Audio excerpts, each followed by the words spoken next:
This is Pod Populi, podcast for the people. You know what time it is. You know whose time it is. You know what time it is. Matthew Mania, the time it says. You know what time it is. You know whose time it is. Welcome to the Matthew Mania Podcast. I'm Matthew Mashler, real estate broker who watches wrestling as if it's my job. And with me, the co-host of the Matthew Mania Podcast, Neil Glazier. Hi, Neil. How are you?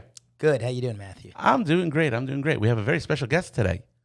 Oh, yeah? Yeah, and it's not wrestling related. Oh, wow. I don't know what I'm going to ask him then. Well, we'll think about it. We have a very special guest, the Jewish Jet from Hollywood, Florida, Jared Firestone. Jared is a bobsled skeleton athlete and a hopeful for the 2026 Winter Olympics. From the warm climate of Florida to the icy tracks of the skeleton world, Jared's journey is nothing short of incredible. We're going to dive into what it takes to compete at the highest level, the challenges he's faced, and his goals for the upcoming Olympics. The Jewish Jet, Jared Firestone. Welcome to the show. Thanks for having me, guys. Appreciate it. All right, so I have a question. Yep. I've heard of bobsled, and I've heard of luge. What's skeleton? Right, so skeleton's kind of the forgotten sibling of the trifecta of sliding sports. I personally think it's the coolest. Sliding sports. Yeah, sliding sports. So we're all kind of one family. Skeleton is the one that we go head first with our heads about 3 centimeters off the ice, hit about 85 to 90 miles per hour, depending where you're at, 5 G's of force on you, and we get a running start. So we're similar to bobsled with the running start, and then we're similar to luge as just one person and completely exposed on the side. Head first on your stomach or on your back? On my stomach. So you're running head first on your stomach, and then you're diving down and flying down the hill. Right, run pushing the sled. I dive onto the sled. Now I'm going about a mile down the track, head first. And Sounds more dangerous than wrestling. Luge is on your back, feet first. Right, luge is feet first. They don't run. They push with their hands, and then they go. And they're able to see more. They're looking down the whole time. Our faces are buried in the ice with about 5 G's of pressure on it. So yeah. Wow. I think I'm a very literal person with podcasts, and when podcasts came out, they were an audio only venue, but now they're video taped. So I imagine most of the people listening to the podcast on a podcast device are not watching the video, but anyone who's watching the video, if you could see my eyes when he described this, my eyes were popping out of my head. It's a little crazy. It's a little crazy. And your shirt says bobsleigh skeleton. Mm-hmm. Is that the official name? So that's our federation. We have a federation that organizes both sports. So bobsled with skeleton under one umbrella for Team Israel. For Team Israel. For Team Israel, right. You're hoping to get to the Olympics to represent Israel at the 2026 Olympics. In skeleton. Skeleton. Right. Separate qualifications than bobsled. Sure. But there's no luge on your shirt. We don't have a luge program. They don't have a luge program. Right. All right. So any Jewish luger aspirers out there, feel free to apply. There's a spot open. I'm thinking of Cool Runnings, right? You know, the Jamaican bobsled team. Like, they didn't have a bobsled team, so why not compete? You know, right? So Cool Runnings, and we're Shul Runnings. Shul Runnings. Yeah. I love it. I might have to name that the podcast.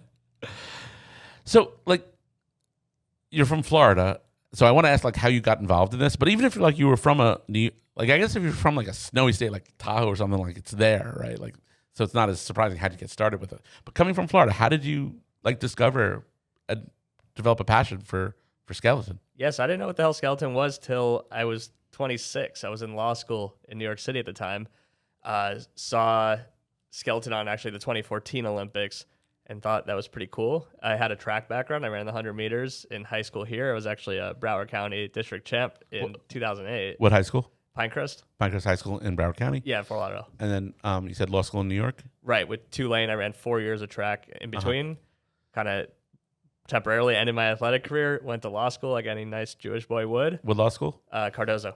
Cardozo. Yeah. Right. So it's a fairly Jewish resume, Pinecrest High School, Tulane College. Like, Tulane College it's a pretty Jewish path, but then like Cardozo Law School, like that's like super Jewish. Yeah, I think went from like 30 to 40% at Pinecrest and Tulane, and then about 70 plus at Cardozo. Yeah. I went to Toro Law School, and Toro and Cardozo are the only 2 Jewish law schools in the country.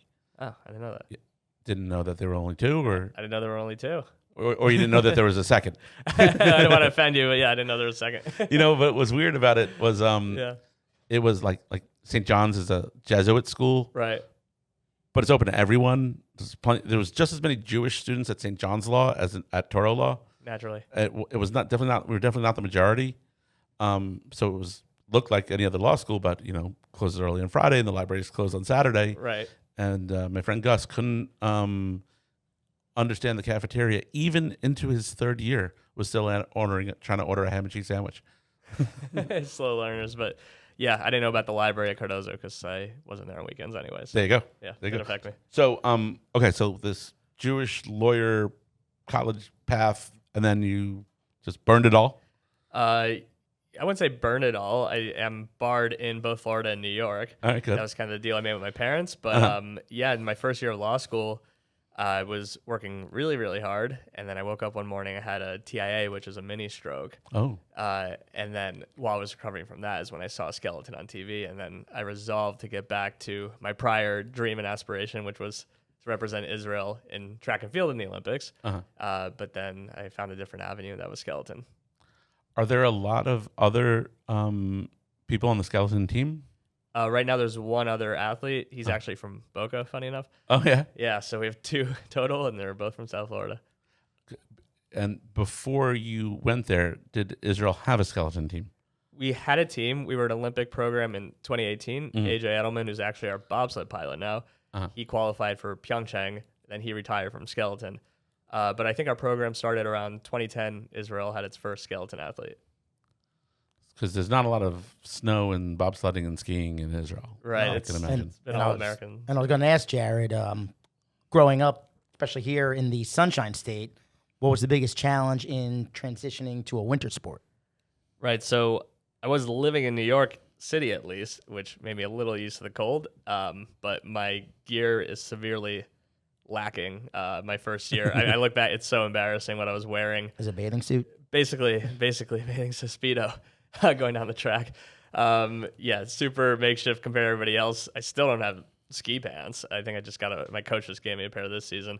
And the jacket's not the warmest attire. So I think in that way it shows. But luckily with the sport, we're kind of in and out. You're inside the warm-up house, and then you go out to warm up, so you're moving at least. And then when you're going down, you don't really feel cold, even though we're only wearing one layer. But yeah, just being in those towns and cities, different lifestyle for sure. And when you're racing down, you're going down, you said 90 miles an hour? Yeah, you could hit very close to 90 miles per hour in Whistler, Vancouver. So for those unfamiliar with the sport, how would you describe that feeling of going down an ice track at 90 miles an hour?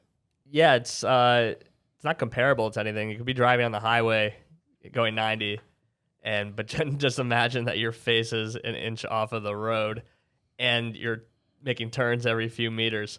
It's crazy because the tracks are about a mile long, and the first 20 seconds of your 50-second run are just getting to curve 4. So now you have another 15 curves that all happens in about half a minute.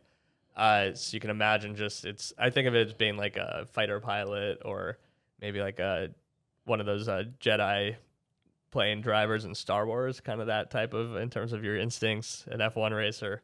That's probably what the feeling's most comparable to. And I'm sure you have to stay in peak physical condition to do this. How do you do that? How do you stay in physical condition how do you stay both physically and mentally conditioned? Yeah, so you have the physical aspect, which is running really fast, pushing the sled. So for that, I train just like a sprinter. I'm in the gym. I'm on the track running, just getting strong.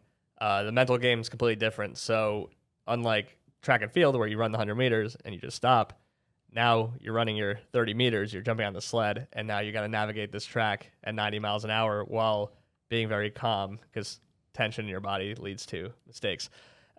So for that type of training, there's many, many different things you could do. I do a lot of VR training, a lot of mental work similar to what fighters do, just to be able to keep that focus and be able to have that cognitive flexibility and quick decision making. Virtual reality training? Right. I'm in the headset. I have a guy up here in Deerfield who I work with in person who works with a lot of UFC guys. A lot of what? UFC guys? UFC. Yeah. Just that similar type of reaction and focus my rounds are 1 minute compared to 3 or 5, but that's kind of the same mindset we need to have. But do you have to do cold weather training? No, I don't. The altitude definitely affects me when I go to certain tracks, like in Utah, Park City. Yeah. But I just go a few days early and adapt. All right. Yeah.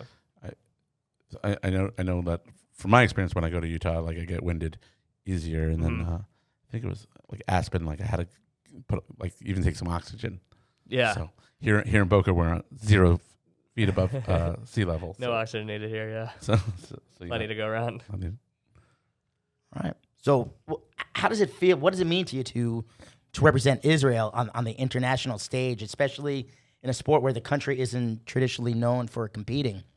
Yeah, it's a little unique because honestly, most of my support comes from the Jewish American or Canadian community. When I go to Israel, nobody really knows what bobsled or skeleton is, but we have gotten a little more attention lately following this past World Champs in the media coverage there, which is nice to see. But for me, it's just knowing that if I'm not there, nobody else would be there representing Israel. I think I have the most obvious kit in terms of what I represent. I have a giant Magen David on my head, as you can see in that picture. For those of you able to go to jewishjet.com, you can see a picture of Jared all in blue and white with either lightning bolts or talus strings going down his pants, and a giant Star of David on his head. Yep, and on my back. So, when I'm at these places, I know that a lot of the people there have never seen a Jew before, never met an Israeli before, and it might be the only time for them to see that represented. So it definitely really gives me that sense of urgency when I'm racing, when I'm pushing that sled to do the best I can, and then off the ice when I'm there to be the best ambassador I could be as well. And speaking of which, with the 2026 Olympics coming up, what are your biggest goals and expectations? What will it take you to qualify? So to qualify, 25 guys make it from 15 countries. So I want to be in that top 15. That's what I look at. That's what I'm competing for. All that qualification starts in November this year coming up. 7 races to do it. And yeah, my goal is to make it and to make the final round there. Well, good luck. Hopefully we'll be seeing you next year in the Olympics. You talked about I want to get back to going down that track again because that Yep. sounds scary. How do you stay locked in and overcome fear when you're flying down that track? Yeah, you ever go on a roller coaster and it's going up and you see these exit signs and you kind of want to get off maybe? Yeah, your heart starts Right. racing. So it's kind of like that. You're at the line, they call your name, you're waiting for the person before you to go. And there's a thought always, you're like, I don't need to be doing this necessarily. I would never think that in a race, but in training some days, not every day you feel like throwing your body 90 miles an hour down a chute of ice. So it's overcoming that. I mean, there's probably some crazy people who actually have no fear, but I'll admit that I do have that nervous energy before pretty much every run. And it's just remembering why you're there, why you're doing it, and really just trusting yourself, trusting the work you put in. And once you start running, there's just no going back. So actually, the calmer you are, the more still you stay, the less you panic, the faster you go, and actually the safer you'll probably be. I mean, some people would probably say you're crazy to do this. It sounds really dangerous, this sport. Well, have you ever had any major crashes or injuries, and how do you bounce back from something like that if you've had? So tons of bumps and bruises. Every run, you're scraping a wall of ice, which doesn't feel great. Probably my worst crash was at my first World Cup race this season in Korea. I was having some sled issues, wasn't being as reactive as it should have, and I was going about 110 kilometers per hour, and I just got offline and probably like 4 curves in a row, just went flying off of them, broke 2 ribs.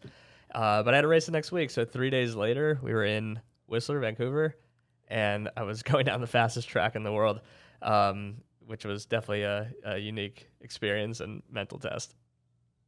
You were saying, like, why does he do it? You have to be crazy to do it. Yeah.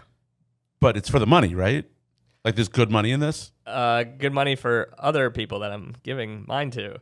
It's the trainers and the equipment people and the travel agents and the flights. the tracks, and yeah, the people who make the equipment. So I'm a self-funded athlete. Self-funded. So I rely on sponsors that I find to help pay for everything. And, I'm going against guys from, say, Team Germany, and per athlete, they're probably getting about $350,000 worth of resources per year.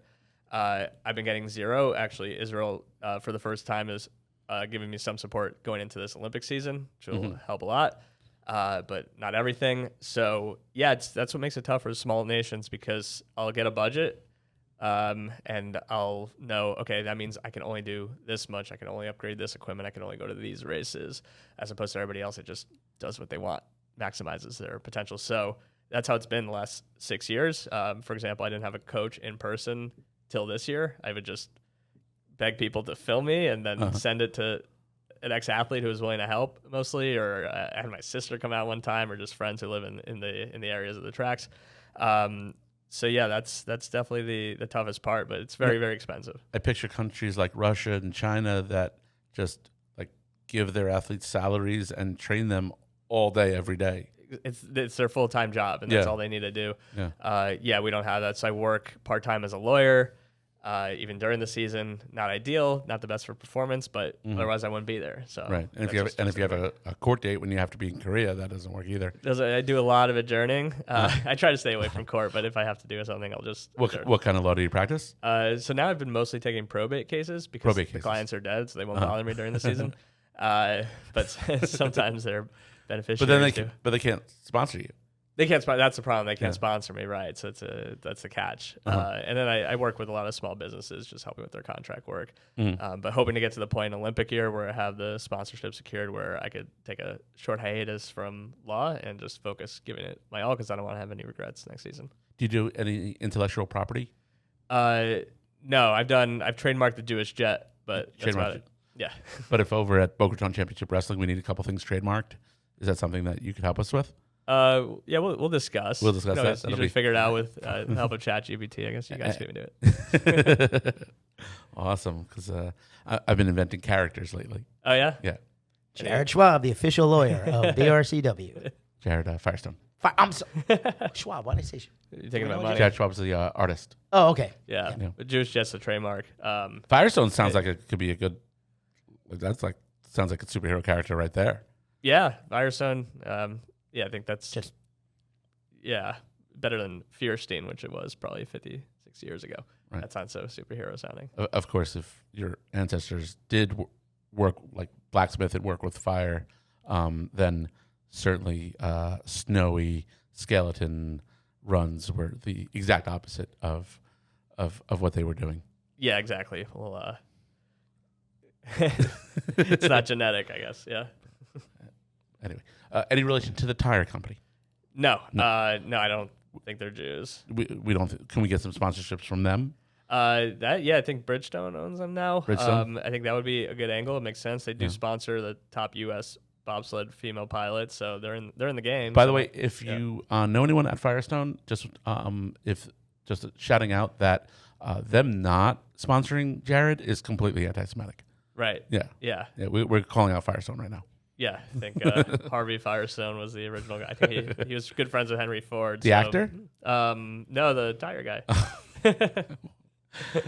Going off the rails, which is something we hope you don't do in 2026. Where is the 2026 Olympics? In Milan Cortina, in Italy. All right. Is that where we're going? Are we going? Okay. I'm planning to be there. You're going to be there. Yeah, so you guys should come. Do you get a bonus if you get like a medal, and then it's higher if it's silver or gold? Yeah, each country does it differently. I know Israel does have one of the better rates. I haven't looked into it yet, but there are some bonuses, but not enough to live off of for the rest of your life. My friend who invested in a Broadway show, when the show won the Tony Award for Best Musical, he got a Tony Award. He got like not a copy, but it's actually him. Like he won the Tony, even though he only owned 1%. So like 99 other people won the Tony as well for the same thing. Do your sponsors, if you win a gold medal, do your sponsors win gold medals? I'll make replicas for them. Replicas? Yeah. They can't win. You can't walk around with a replica.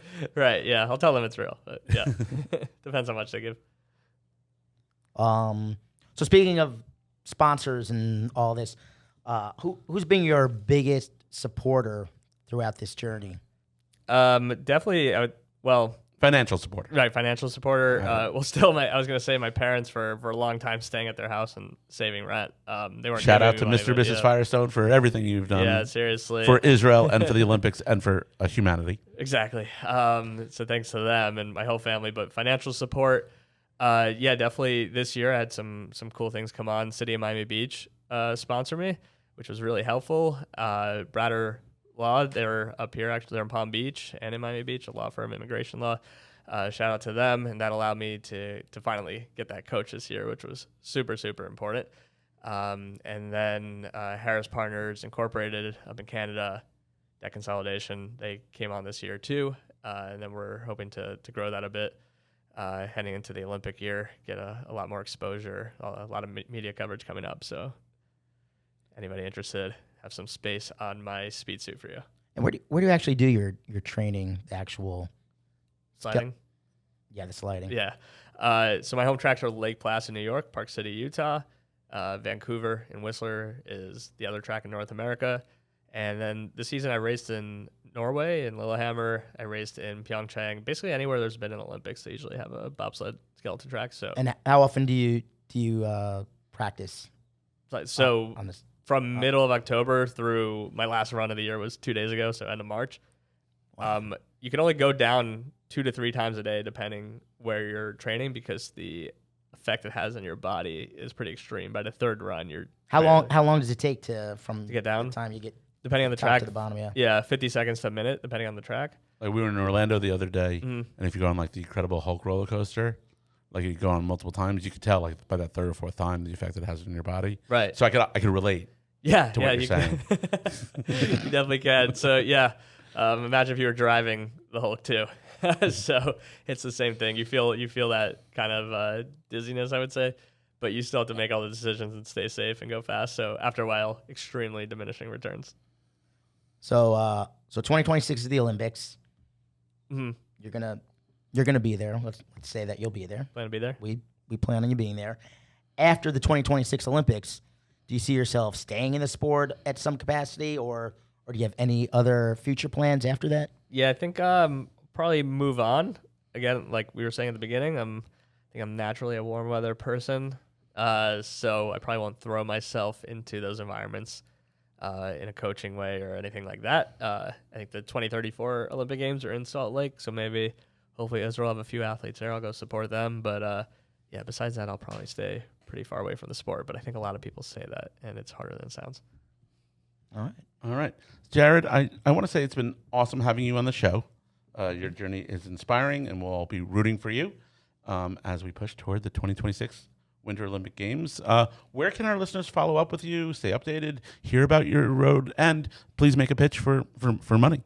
Cool. So, if you want to follow along, jewishjet.com, you'll be able to see all my information there.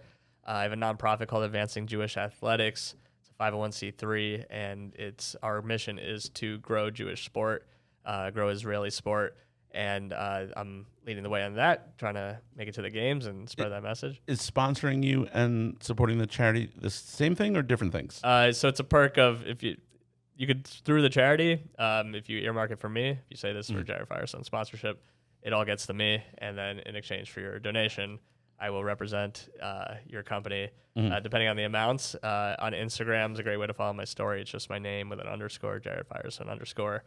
And right now we have different tiers, some really cool experiences, depending on how involved you want to be. Some could offer some access at the Olympic Games, at World Cup races before that.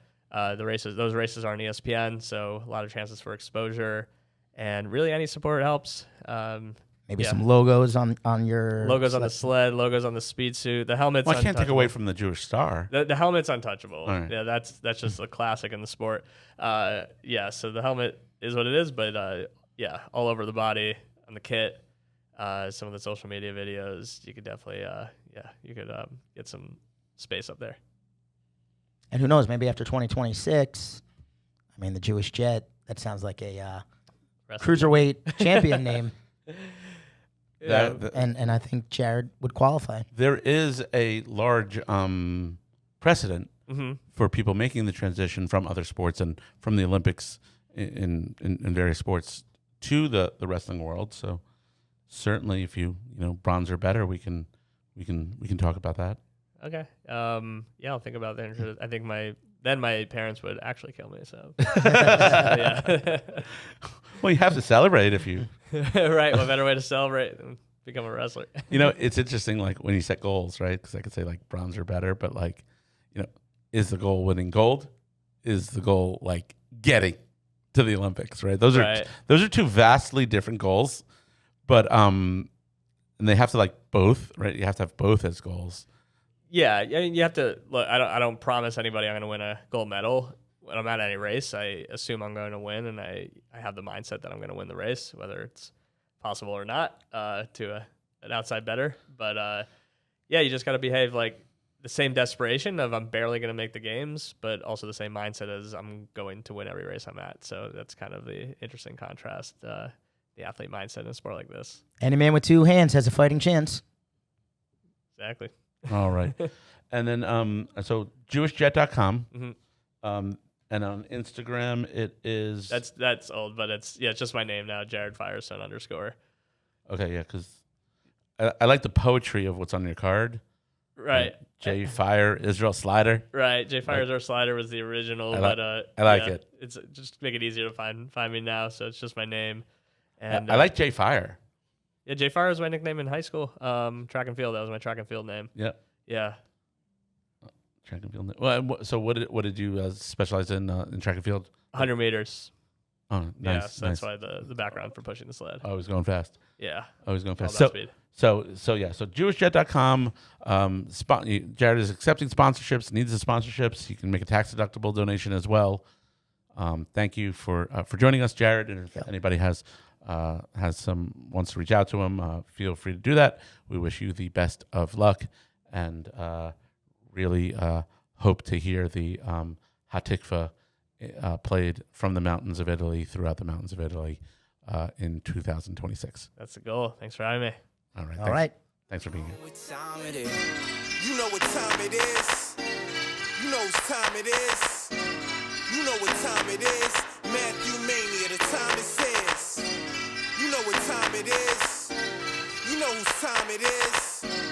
You know what time it is. Matthew Mania, the time it says. Yeah, got him shook, scared, can't look. We're not afraid of the big bad wolf. First comes the right, followed by the left hook. Execute perfect, this is textbook. If you ever test, make sure you bring the best. Head into the ring with the M on my chest. Any match, bring the ladders and the tables. Lock us in the cage and nobody can save you. When it's war, I'm coming to destroy. Napalm blast, I'm coming with the noise. They chant for the king, the girls and the boys. They saying I'm the best cause they didn't have a choice.